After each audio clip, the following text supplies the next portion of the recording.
पहली चीज मंगनी, शरीयत के अंदर इसका कोई वजूद नहीं। दूसरी मेहंदी, तो मेहंदी का तस्वुर शरीयत के अंदर नहीं है, ये हिंदुआना रस्म है जिसको हमने लाजिम करार दे दिया है। सिरे से बारात का तस्वुर ही नहीं है शरीयत के अंदर। चौथी चीज जहेज, शरीयत के अंदर निकाह के लिए 6 चीजों का होना जरूरी है। उन 6 चीजों में 2 चीजें निकाह के अरकान में शामिल होती हैं, एक चीज जिसका शुमार वाजिब में से होता है, और 3 चीजें ऐसी हैं कि जिनका शुमार सुन्नत में से होता है। ये 6 चीजें मैं आप अहबाब के सामने बयान करता हूँ, फिर आप गौर कीजिए कि इनके अलावा कितनी रस्में हैं शादी के अंदर जिनको हमने जरूरी करार दिया है, लाजिम करार दे दिया है, और लाखों करोड़ों के हिसाब से हम खर्चा करते हैं जबकि शरीयत के अंदर उनका कोई वजूद ही नहीं है। वो 6 चीजें कौन कौन सी हैं? पहली चीज, जो निकाह के अरकान में जिसका शुमार होता है, फराइज में जिसका शुमार होता है, वो इजाब और कबूल है। इजाब और कबूल से क्या मुराद है कि बच्ची से जाके उसका वारिस, उसका महरम, उसका बाप, उसका भाई इजाजत लेता है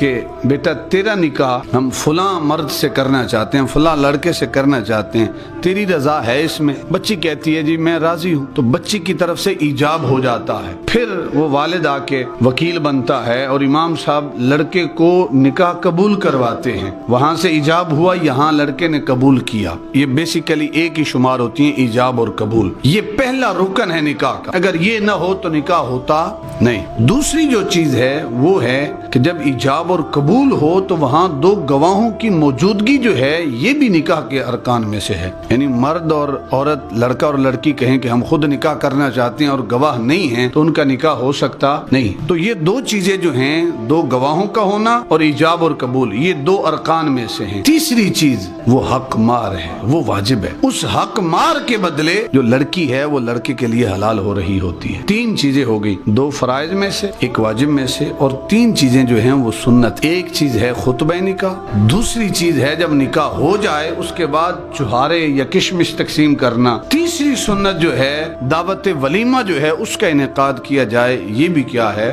सुन्नत है। तो 3 चीजें सुन्नत हैं, 1 वाजिब है, और 2 चीजें जो है निकाह के अरकान में से हैं। माशाल्लाह बड़े समझदार आप लोग बैठे हैं। ये जो 6 चीजें मैंने बयान की हैं ये शर्री निकाह के लिए जरूरी हैं। इन 6 में आपने कहीं मंगनी का तज़किरा सुना? तो पता चला मंगनी जो है शरीयत के अंदर इसका कोई तस्वुर। बेसिकली जो मंगनी है एक वादा है, ये मैं अपनी बेटी का निकाह आपके साथ करूंगा, और यहाँ पूरे घर वालों के कपड़े लेके जाना, अंगूठी जो है बना के जाना, निशानियां जाके देना, इनका शरीयत के अंदर कोई वजूद नहीं है। पहली चीज मंगनी, शरीयत के अंदर इसका कोई वजूद नहीं। दूसरी चीज कि मैंने जो चीजें बयान की इनमें कहीं रस्म हिना और रस्म मेहंदी आपको नजर आई है? इन 6 चीजों में कहीं आपने सुना है कि रस्म मेहंदी बड़ी जरूरी है? रस्म मेहंदी शरीयत के अंदर नहीं है। और हमारे लाखों करोड़ों क्या मेहंदी के ऊपर खर्च नहीं हो रहे? क्या हम फाशी और रियानी को फरोग नहीं देते इस मेहंदी के ऊपर? इतनी फजूलियात में पैसा उड़ाया जाता है। फिर कहते हैं घरों में मौलाना साहब औलाद है, बरकत नहीं है, नाफरमान है औलाद। जब तूने पहला कदम ही फाशी और रियानी पे रखा है तो औलाद कैसे तेरी फरमा बरदार बने? तो मेहंदी का तस्वुर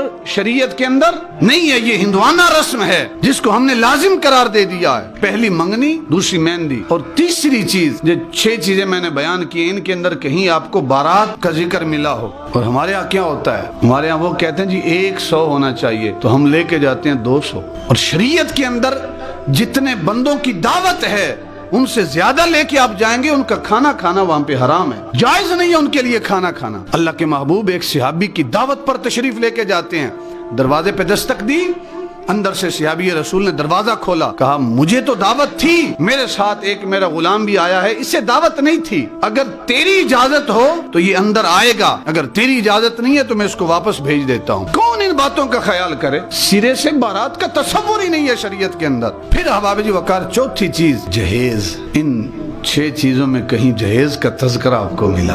और फिर हम लोग ये बयान करते हैं कि सैयद कायनात को सरकार ने जहेज दिया था। 4 तकिए थे, 2 चादरें थी, 1 रिवायत में है कि पलंग भी था, एक रिवायत में एक चक्की थी। तो ये मुख्तसर सा साजो सामान था, लेकिन जो भी सरकार ने सैयद कायनात को दिया था, सरकार ने अपने खर्चे से नहीं दिया था, मौला कायनात के खर्चे से खरीद कर सैयद कायनात को दिया था। और निकाह की रस्म कितनी सादगी से तय पाती है। सरकार इरशाद फरमाती है, अनस को जाओ जितने मेरे गुलाम मिलते हैं लेके आ जाओ। एक हजरत अनस हैं, हजरत तल्ला हैं, हजरत जुबैर हैं, चंद और सहाबा हैं, वो इकट्ठे होकर हुजूर की बारगाह में हाजिर होते हैं और अल्लाह के महबूब निकाह पढ़ाते हैं मौला कायनात का।